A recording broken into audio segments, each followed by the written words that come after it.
जय मसीह की। अब हम आपके आगे एक ऑफिस कॉल द्वारा इस समाचार ले आए हैं। हम विश्वास करते हैं कि इस समाचार द्वारा आपके दिल में कई प्रकार की परिवर्तन होंगे। विश्वास के साथ आज की वचन के अंदर हम चलेंगे। आज हम जब देखेंगे तो कई प्रकार की कलशियाएं होते हैं, लेकिन उनमें से एक कलशिया को हम देखने वाले हैं जिस कलशिया में लड़ाई होती है। वो कलशिया होती हैं गलतियों का पुस्तक में जब हम देखते हैं तो दो प्रकार की कलशिया होते हैं और उसमें दो प्रकार के लोग होते हैं। उन दोनों के बीच में लड़ाई होते हैं। इस कलशिया को पौलुस बनाता है। पौलुस किस कारण बनाता है? वो इस कारण बनाता है ताकि सबको भलाई कर सके, सबको धार्मिक कर सके। लेकिन उसके बिना हम देखते हैं कि धार्मिक और विश्वास के बीच में लड़ाई होती है और वो परमेश्वर को भूल जाते हैं और परमेश्वर की मार्ग को छोड़ते हैं। आज परमेश्वर चाहता है, यीशु मसीह चाहता है कि हम ऐसे ना हो। हम परमेश्वर की बात को मानकर हम आगे बढ़ने के लिए परमेश्वर आज इस वचन को हमें दिया है। हम निकालेंगे गलतियों का पुस्तक, उसमें 4 निकालेंगे। उसमें 17 से लेकर 19 तक जब हम पढ़ते हैं तो ऐसा लिखा गया है, परंतु जब समय पूरा हुआ तो परमेश्वर ने अपने पुत्र को भेजा जो स्त्री से जन्मा और व्यवस्था से अधीन उत्पन्न हुआ, ताकि व्यवस्था के अधीनों को में लेकर छुड़ा ले और हम को लोपत होने का पता मिले। हम यहाँ देखते हैं तो वचन ऐसा बताता है कि परमेश्वर क्या चाहता है। परमेश्वर चाहता है कि हम सबको सही सलामत रखने के लिए, लेकिन हम क्या करते हैं? परमेश्वर की बात को नहीं मानते हैं। लेकिन हम चाहते हैं कि परमेश्वर सभी आशीर्वाद हमें देना चाहते हैं, लेकिन हम उसके बदले में क्या नहीं करते हैं? परमेश्वर की मार्ग को अपनाते नहीं हैं। पौलुस यहाँ बताता है कि परमेश्वर का मार्ग यह है, परमेश्वर की मार्ग में चलने से भलाई होगा। लेकिन लोग क्या नहीं सुनते हैं? पौलुस की बात नहीं सुनते हैं। पौलुस एक बार क्या करता है और कलशियों को जाता है, वहां जाकर वचन बांटने के लिए जाता है, लेकिन जब वो फिर लौट आता है तो देखता है तो कलशिया में इतना लड़ाई हो रही है। तो पौलुस बहुत दुख होता है और बोलता है कि परमेश्वर की मार्ग को मैंने आपको दिखाया था, लेकिन आप लोग ने क्या किया? उस मार्ग को बिगाड़ दिया था, बिगाड़ दिया। कभी कभी हम ऐसे बिगाड़ने की काम हमारी जिंदगी में करते हैं जो परमेश्वर चाहता नहीं है। लेकिन आज परमेश्वर आपसे और हमसे ये वचन इसलिए दिया है क्योंकि परमेश्वर हमें आज उधार देना चाहता है। उधार पाने के लिए हम उसकी कलशिया में आए हैं। हम कई प्रकार की कलशियाओं को देखते हैं। कई प्रकार की कलशिया में लोग नाचते हैं। कई प्रकार की काम जो कलशिया में नहीं करना है वो काम करते हैं। लेकिन परमेश्वर हमें बोलता है कि ऐसी कार्य आप मत करो। जैसा गलतियों का पुस्तक में जब हम देखे थे, जो कार्य कलशिया में नहीं करना चाहिए वो कार्य लोग ने क्या किया था। उसके कारण उनकी भलाई को वो लोग ने खोया था। इसीलिए परमेश्वर बोलता है कि आप सबको मुक्ति दिलाने के लिए मैं आया हूं। परमेश्वर आज बोल रहा है कि यदि एक पापी रक्षा पाए तो मेरे स्वर्ग में आनंदित होगा। तो इतनी बड़ी कलशा बिगड़ जाती है तो क्या परमेश्वर चुपचाप रहेगा क्या? नहीं, वो चुपचाप नहीं रहेगा, लेकिन उसके बदले में वो क्या करता है? उसका एक लौता पुत्र हमारे बीच में बेचता है ताकि उसके कारण हमें मुक्ति मिल सकती है। मुक्ति दिलाने वाला हमारा परमेश्वर है, उद्धारकर्ता हमारा परमेश्वर है। वो परमेश्वर आज आपको और मुझे बुला रहा है, तो हम उसके समूह में आएंगे और मुक्ति पाएंगे। हम देख रहे हैं आजकल लोग नई नई प्रकार की रीतियों में कलशा में आराधना कर रहे हैं, लेकिन वो सारी आराधना परमेश्वर की समूह में जा नहीं पहुंच सकती हैं। लेकिन सीधा सादा जो कलशा होती हैं, उसकी आराधना, उसकी प्रार्थना, उसकी वचन यीशु मसीह को प्रसन्न कर सकती हैं और मनुष्य की जिंदगी में बदलावट ले आ सकती हैं। हमारी कलशा में हम बहुत धन्य हैं, क्योंकि कई सालों से हमारा कलशा का 55 इयर्स खत्म होकर 56 ईयर में हमने हमारा पैर रखा है, लेकिन हमारे कलशा में कोई भी बदलावट नहीं आई है। इसका कारण होता है कि हमारा पासवान ही है, क्योंकि हमारा पासवान क्या करता है? एक सीधी मार्ग दिखाता है और उस सीधी मार्ग में हम सबको चलने के लिए सिखाता है। और कलशा के लोग भी पासवान के अनुसार चले हैं और चलते भी हैं। इसी के कारण एक कलशा इतनी आशीर्वाद पाए हैं। कलशा ही नहीं, कलशा में जितने भी परिवार अब तक है वो आशीर्वाद पाए हैं। परमेश्वर चाहता है कि जो आशीर्वाद अब तक नहीं पाए हैं, परमेश्वर की मार्ग को अपनाओ और आशीर्वाद को पाओ। यदि हम आशीर्वाद नहीं पाएंगे तो जैसा एक स्त्री गर्भवती होती है, जब तक वो बच्चे की जन्म नहीं देती है और बच्चे की जन्म देते समय निकट आती है तो इतनी कष्ट उठाती है, उतनी कष्ट हमारा परमेश्वर हमारे कारण उठाने के लिए आज हमारे समूह में आया है। हम यीशु मसीह को प्रसन्न कैसे कर सकते हैं? हम आराधना से, गीतों से और खुद को दीन बनाकर परमेश्वर को हम क्या कर सकते हैं? हम घन कर सकते हैं। क्योंकि पौलुस बताता है कि जहां भी मैं जाता हूं, लेकिन जब आखिरी में कलशा आता हूं तो कलशा कैसा होना चाहिए? कभी भी बिगाड़ नहीं जाना चाहिए, लेकिन सीधी सादी कलशा होना चाहिए। तो परमेश्वर को प्रसन्न हो सकती है, मनुष्य के लिए नहीं, लेकिन परमेश्वर को प्रसन्न करने के लिए हम क्या करना चाहिए? परमेश्वर की बात को मानकर हम आगे बढ़ना चाहिए।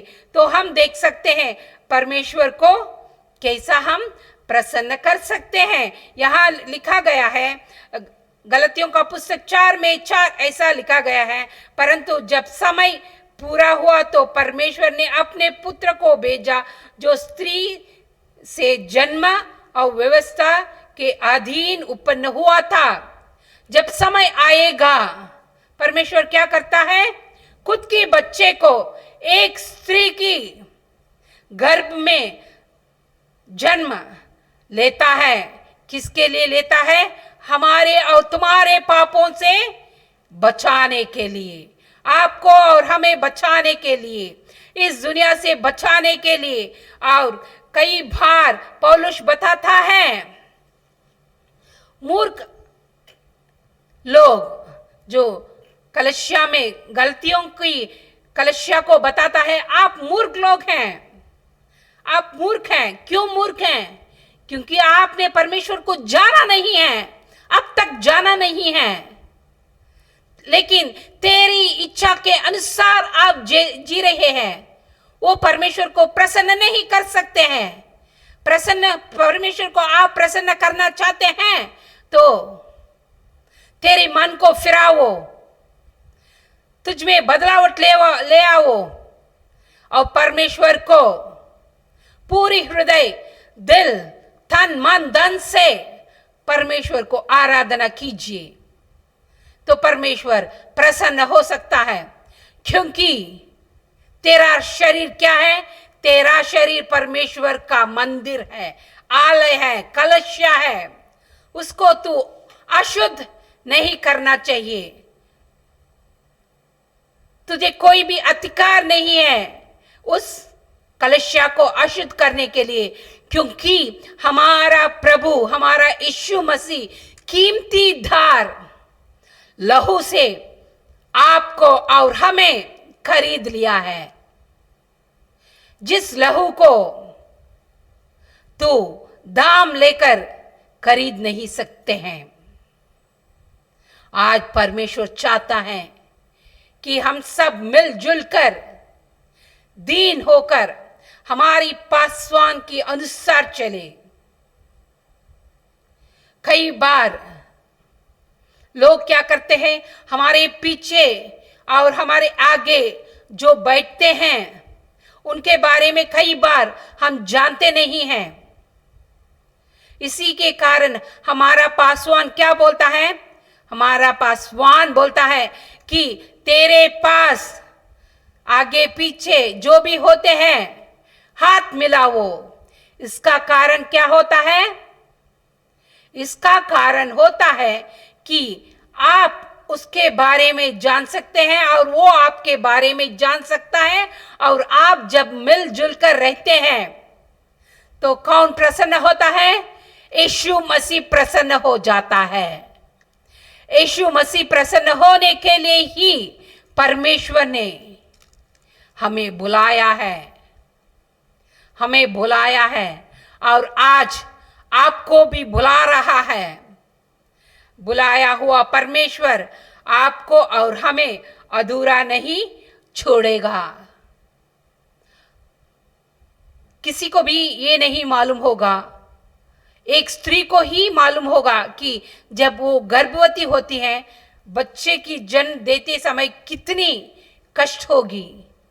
उतनी कष्ट हमारा यीशु मसीह आपके लिए और हमारे लिए सहा है। तो ऐसी परमेश्वर को हम आराधना करते हैं तो हम कैसा होना चाहिए? हम दीन होकर परमेश्वर की समूह में आशीर्वादों के लिए आगे बढ़ने वाले होना चाहिए। हम खुश हैं तो इसका मतलब क्या है? परमेश्वर की दिया हुआ दान। सुबह की जो सर्विस में हमें सुना था कि हमारा पास्टर जी, एलेक्स पास्टर जी ने क्या बताया, एक बात बताया था, सचमुच वो सच्चाई है। यदि परमेश्वर तुझे कुछ देना चाहता है तो मनुष्य वो क्या नहीं कर सकते हैं? वो रुक नहीं सकते हैं। उसकी रुकावट कोई मनुष्य नहीं कर सकता है, क्योंकि हमारा परमेश्वर देता है तो इतना देता है कि हमें संभाल नहीं सकते हैं। जिससे आप सबको मालूम है कि पतरस ने क्या किया? जाल ढाला था, लेकिन उसने कितना आशीर्वाद पाया था। जाल में इतना मछली फंस गई थी, कि जाल फट गई थी। ऐसा आशीर्वाद यदि आप पाना चाहते हैं तो परमेश्वर की मार्ग को अपनाओ, कलसिया की रीति को मानो। रीति और रिवाज को जो मानते हैं तो वो धन्य होते हैं, उनकी जिंदगी में भलाई होती है। कभी कभी पासवान हमें डांटते हैं तो हम क्या नहीं करना चाहिए? गुस्सा नहीं करना चाहिए, क्योंकि वो हमें परमेश्वर के रूप में मार्ग दिखाने वाला है। तो हम हमारे सच्चे हृदय से और हमारी सच्ची दिल से हम परमेश्वर को अपनाएंगे तो परमेश्वर की भलाई को हमारे जिंदगी में देख सकते हैं। कई लोग क्या करते हैं, जो रीति रिवाज कलशा की होते हैं उनको नहीं मानते हैं, उनकी इच्छा के अनुसार जीते हैं। उनकी इच्छा के अनुसार जीने से क्या होता है? उनकी जीवन में नष्ट होती है, उनकी जीवन को वो खो जाते हैं। प्रभु ने खोने के लिए नहीं, लेकिन खोए हुए भेड़ को ढूंढकर वो आया है। यदि हमारे बीच में कोई खोया है, कोई स्वप्नों में है, तो परमेश्वर आज बोल रहा है कि हम आपको ढूंढकर आए हैं, आपको रक्षा करने के लिए आए हैं। इस दुनिया में परमेश्वर की जैसा और कोई है क्या? ऐसा बता सकते हैं, हिम्मत के साथ बताने वाले कोई भी नहीं हो सकते हैं। लेकिन हमारा परमेश्वर हिम्मत के साथ आज बोल रहा है कि मैं आपको रक्षा करना चाहता हूं और रक्षा करने के लिए आपकी सन्निधान में आया हूं। तो दृढ़ता के साथ हम बढ़ेंगे और परमेश्वर की महिमा को हम देख सकते हैं। वैसे ही हम निकालेंगे यशायाह का पुस्तक, जब हम देखते हैं उसमें 26 में 17 जब हम पढ़ते हैं, ऐसा लिखा गया है, जैसे गर्भवती स्त्री जाने के समय टोलती और पीड़ित के कारण चिल्ला उठती है, हम लोग भी हे यहोवा तेरे सामने वैसे ही हो गए हैं। सचमुच जब गर्भवती स्त्री क्या करती है, बच्ची की जन्म देते समय जब वो अंदर चलती है, बच्ची को जन्म देने समय वो क्या करती है? चिल्लाती है। वैसे ही आज हम यहोवा को देकर चिल्ला रहे हैं, यहोवा हमें बचाओ, हमें बचाओ। हमें इतनी दर्द हो रही है, ये दर्द को हम संभाल नहीं पा रहे हैं, हमें रक्षा कीजिए। इस दर्द को मिटाने वाले एक ही होता है, वो ही आप हैं। जब मां बच्चे की जन्म देती है, जन्म देने के पहले इतनी रोती और इतनी कष्ट उठाती है, लेकिन एक बार बच्चे की जन्म देती है तो वो क्या हो जाती है? उसकी दर्द हल्की हो जाती है। वैसे ही जब परमेश्वर की मार्ग को हम अपनाते हैं और मार्ग में हम चलते हैं तो इतनी कष्ट हो सकती है, लेकिन एक बार मार्ग में हम चलने के लिए शुरू हो जाते हैं, क्या हो जाती है? सुखी सुख, दुख की कोई चिन्ह नहीं होती है। आज परमेश्वर चाहता है कि हमारे जिंदगी से दुख मिट जाए।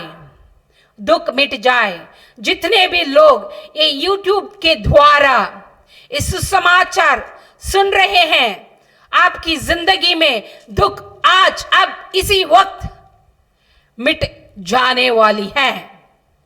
परमेश्वर आपको रक्षा करना चाहता है, आपको नाम लेकर पुकारा है।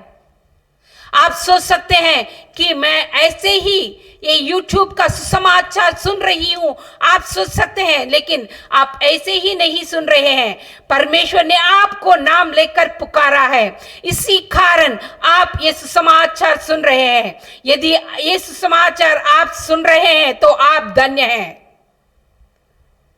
आपकी जिंदगी में समस्या हल्की हो गई है। सब दुख सुख की समान में बदलने वाले परमेश्वर को आपने ढूंढकर आए हैं, तो परमेश्वर आपको संभालना चाहता है, आपको बुला रहा है, और आपको बुलाने वाले परमेश्वर आपको छोड़ेगा नहीं, त्यागेगा नहीं, लेकिन आपको संभालेगा। जैसा एक मां बच्चे को संभालता है, वैसे ही आपको संभालना चाहते हैं। इस YouTube के द्वारा आपने इस समाचार सुना है, तो मैं विश्वास करती हूं कि परमेश्वर तेरी दुआ सुनेगा और तुझे आशीर्वादों से बढ़ेगा, और आगे आने वाले दिनों में आप एक गवाही के समाचार बन जाएंगे, और हम आगे बढ़ेंगे और परमेश्वर के आशीर्वादों से आज की सुसमाचार को हम पूरी करेंगे। आमीन।